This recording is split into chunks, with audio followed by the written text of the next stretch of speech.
Nagluluto naman po ang lola ngayon. Oras ng pagluluto. Samahan niyo ako. Kwentuhan tayo. Yung mga bagay na naranasin natin ng mga bata pa tayo.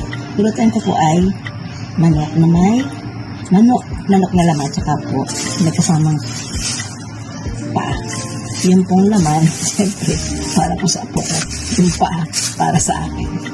Kasi hindi lang po sa pagtitipid, maganda raw po yan eh. Maganda raw po yan, paa ng manok sa ating katawan. So, yan po.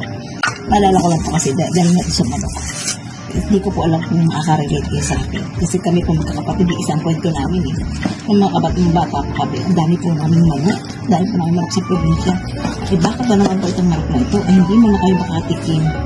At magpapatay lang ang aming ital pag may bisita. Tapos, ang amin pa po, yung mga paa at mga pakpak, yung mga laman para dun sa bisita at sabaw, dadamihan ng sabaw para kami nakatikim.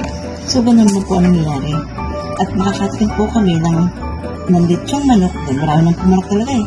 Kapag po kami ay may sakit, so kakainin po kami ng pinulang manok, litsyong manok, na hindi po naman namin ma-appreciate kasi ang taas mo naman ang lagnat mo, halos ako nga po, kaya sorry po saan ako kumakain ha.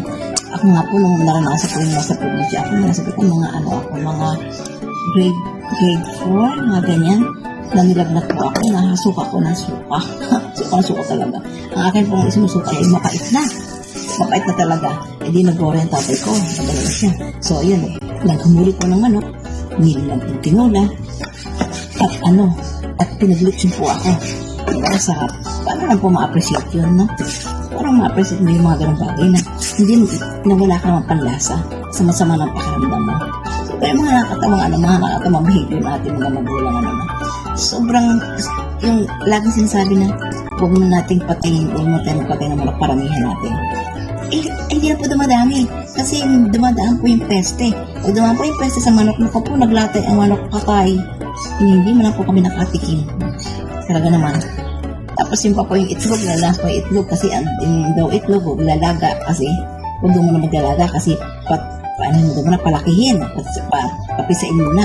Alam po, ang ginagawa ko po, pag pulap ang tatay ko at mga itlog ng manok, inaabangan ko po yung manok pag motak. At ninanakaw ko na po ang itlog. Nilalaga ko, minsan nga po, pag mamagali, iniinom ko na ng hilaw, yung gano'ng pagkakataon. Kasi bata, di ba, sabi, bakit hindi makatikim? So, yung mga bagay, nakakatawang alalahanin na, bakit gano'n? Na mayroon naman eh. Kasi hindi naman mahirap ang nasa probinsya. Kaya lang hindi nila alam. Marami po hindi alam gamitin yung kanilang kung ano ang meron sila, kung paano nila mai-enjoy. So, nakakatawa diba? So, yun lang po. At hindi ko po alam kung may nakarelate kayo sa kwento ko. Pero kung po magkakapatid, pag naalala po namin, kami nagtatawa na yung mga ganong party. Napakakainin ka kung kailan hindi mo kayang kumain. Have a great morning again. God bless po.